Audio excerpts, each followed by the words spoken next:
con los requisitos para ejecutar el programa Noche Digna. Los miércoles las mujeres se toman la mesa de análisis aquí en Tele 13 Noche. Saludamos a Emilia García de Idea País. ¿Cómo estás, Emilia? Bienvenida. Hola, Álvaro, buenas noches. Gracias por acompañarnos nuevamente. Y a Pierina Ferretti de Nodo 21. ¿Cómo estás, Pierina? Buenas noches, Álvaro. Vamos a analizar lo que ocurrió el día de hoy con la salida de Patricio Fernández, quien estaba coordinando los actos de conmemoración de los 50 años del golpe de Estado. ¿Cómo lo lees, Emilia? ¿Qué te pareció la salida de Pato Fernández? Se esperaba igual, ¿o no?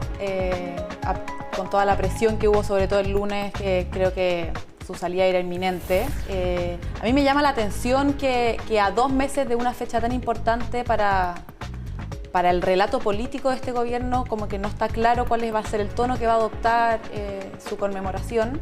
Y aún así creo que la salida de Patricio Fernández es lamentable porque en el fondo, cuando uno analiza los dichos, lo que él dijo, a mí me cuesta ver negacionismo, como lo han acusado el Partido Comunista, Carmen Hertz y compañía, porque una cosa es analizar las causas de un resultado, que en este caso es el golpe, y otra cosa es avalar o condenar ese resultado, ¿no?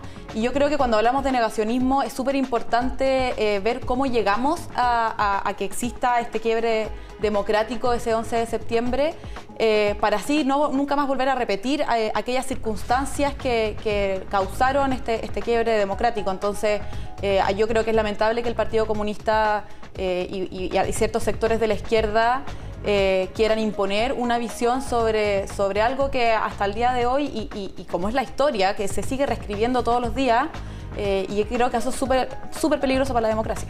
Un nuevo flanco, Pierina, cuando se suponía que Patricio Fernández iba a adoptar una mirada que pudiese convocar a otros sectores, que no fuera una celebración solamente que tuviera que ver con el color del gobierno, básicamente, ¿no?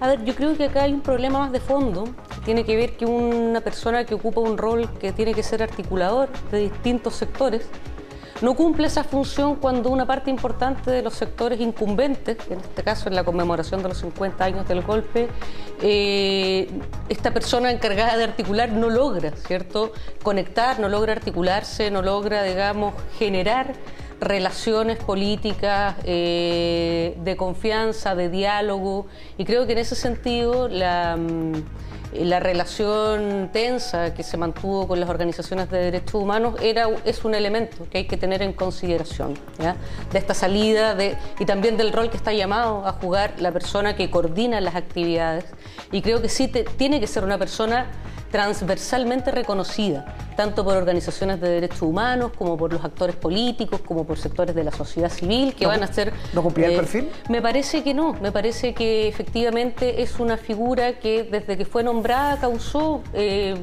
cierta incomprensión, digamos, la decisión de nombrarlo, precisamente porque habiendo en Chile varios nombres de personas que cumplen con características, digamos, de ser muy respetados en el campo de los derechos humanos, además de ser personas dialogantes, no ser personas sectarias, ser personas que podrían convocar a distintos sectores a tener un diálogo que tiene que convocar a la sociedad completa.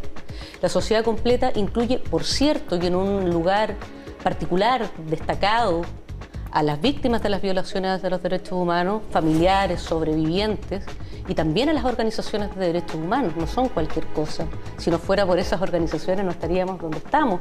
Lo que se ha avanzado no por obra y gracia ni por buena voluntad del campo político. Se ha avanzado porque aquí ha habido personas que desde el 12 de septiembre de 1973 o desde el 11 mismo de septiembre de 1973 estuvieron peleando por la defensa de los derechos humanos en contextos donde se decía que los desaparecidos eran un invento, que no eran blancas palomas y todas esas cosas que hemos escuchado. Eso es una cuestión. Otra cosa que yo diría que es muy preocupante, que 50 años del golpe, la derecha está tratando de instalar este relato.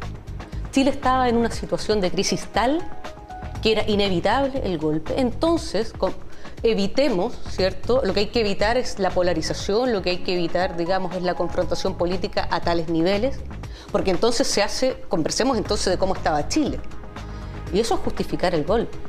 Podemos hablar, por supuesto, de la crisis social que atravesaba Chile, tenemos que ser desde la izquierda críticos y autocríticos con respecto a las propias contradicciones de la Unidad Popular, sus problemas de conducción política, pero no podemos tampoco borrar la historia. Claro, aquí hubo una intervención norteamericana, sí. aquí hubo sectores que apoyaron el golpe. Entonces me parece que, si bien la historia se reescribe, hay cuestiones que hay que establecer como verdad. No podemos negar el Holocausto, no podemos negar el golpe de Estado, no podemos negar las violaciones a los derechos humanos, y son cosas que se han hecho en este país. Pero lo que intenta, a mi juicio, Patricio Fernández, es separar lo posible, o sea, lo viable de lo inviable. Lo viable que es que todos nos pongamos de acuerdo en que no puede haber nunca más violaciones a los derechos humanos, y en eso pareciera existir un consenso amplio.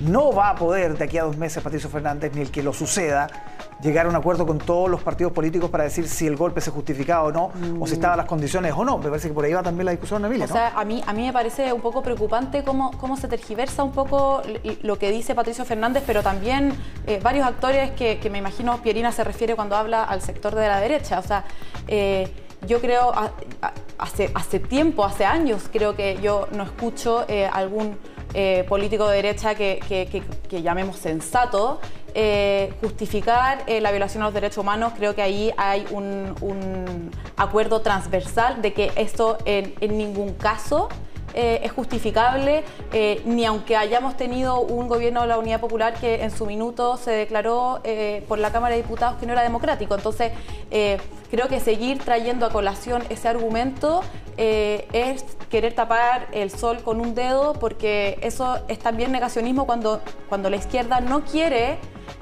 reflexionar sobre los 3 años de la UP y por qué esos 3 años llevaron a un golpe de Estado.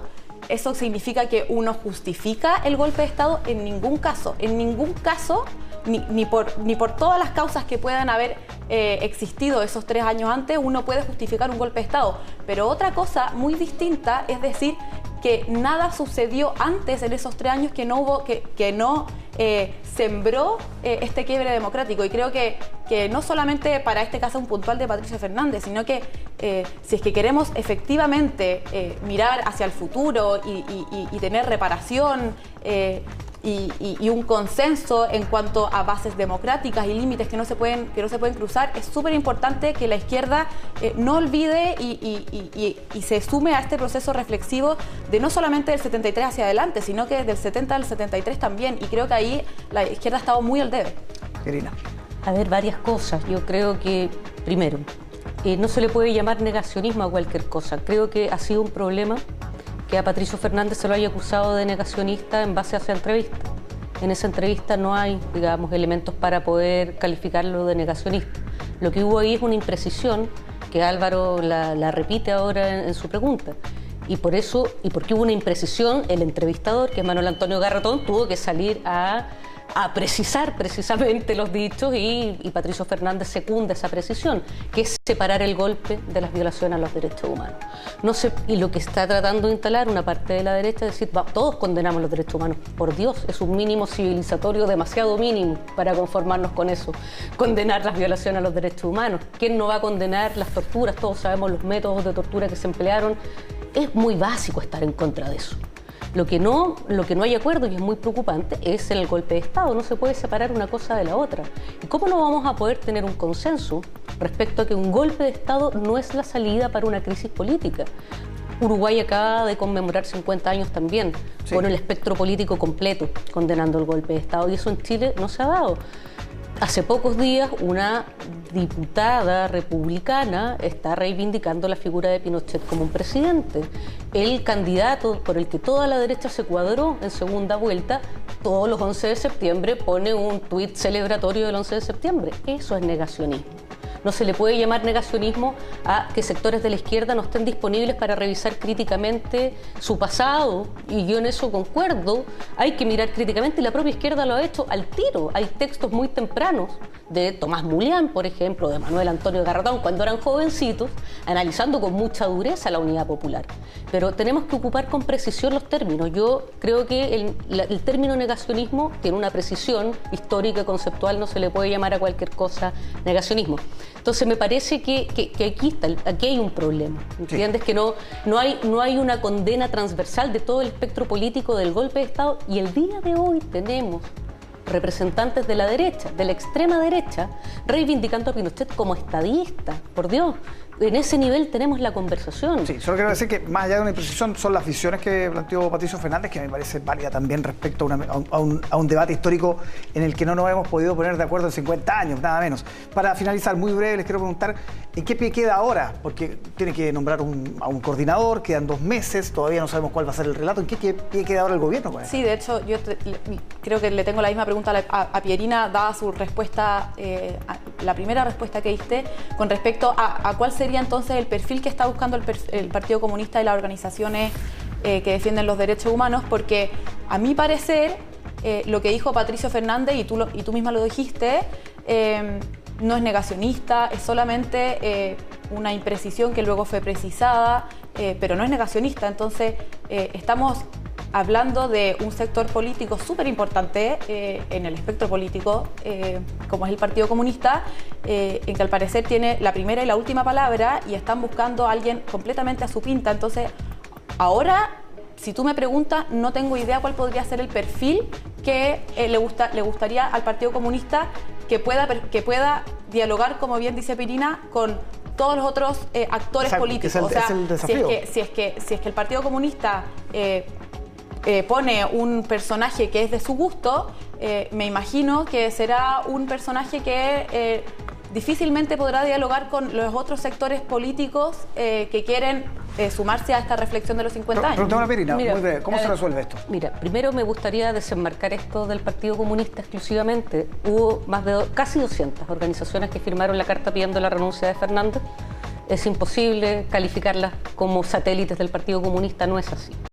Y paralelamente, más de 130 académicos y intelectuales firmamos otra carta, no pedíamos la renuncia de Fernández, sino que una postura clara, ¿cierto?, en el relato del gobierno de condena al golpe de Estado, de recuperar la figura de Allende como un defensor hasta las últimas consecuencias de la democracia. No somos satélites del Partido Comunista, ¿ya? Y yo no sé si va a haber una persona que ocupe el cargo de Fernández. La verdad no está claro si ese cargo se va a disolver y va a ser una coordinación interministerial. Pero a mí lo que me parece más importante, y tomo lo que dijo Emilia al comienzo del programa, es el relato. ¿Cuál va a ser el relato, el tono? Y me parece que hay cosas importantes. Aquí tiene que haber anuncios en materia de verdad, de justicia, de reparación y sobre todo de garantías de no repetición. El estallido social, las violaciones a los derechos humanos que ya ocurrieron son la prueba más importante de que las garantías de no repetición no están garantizadas. Pero los derechos humanos se volvieron a violar en este país. Hay que garantizar que la fuerza policial, que la fuerza militar no vuelva a estar disponible para violar a los derechos humanos de sus compatriotas. Y eso debiera ser parte del relato. Pero, y por lo mismo, si es que no queremos repetir algo así, nunca más en la historia de nuestro país, también es muy importante hacer una crítica y una reflexión de cuáles fueron las causas que nos llevaron a eso. Sí, pero una cosa es la violencia que se puede dar en el marco de protestas sociales y otra cosa es la violencia de Estado. Bien, y eso vamos a quedar atentos a cómo se resuelve y finalmente cómo el gobierno va a encarar la celebración de los 50 años. Emilia, muchísimas gracias por acompañarnos estos días. Álvaro. Y Pierina Ferretti, te despedimos. Muchísimas gracias por acompañarnos todas estas semanas. Ha sido un placer esta semana y bueno, espero que